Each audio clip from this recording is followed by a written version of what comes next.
Hello guys, welcome to our channel. Today I am going to show you how to add admin on Facebook page. Okay, so let's get started.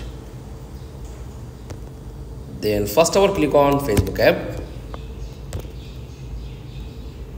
Then choose your Facebook page. Okay, just double click menu option and choosing your Facebook page. Okay, tap on menu and click on settings, then scroll down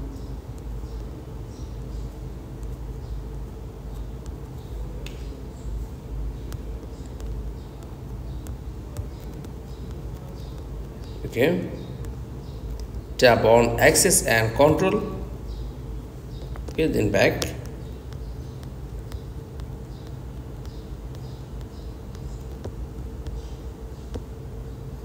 click on this option and tap on page access.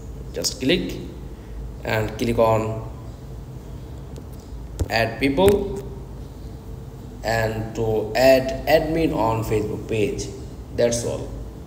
Thanks for watching. Please like, comments and subscribe. Thank you.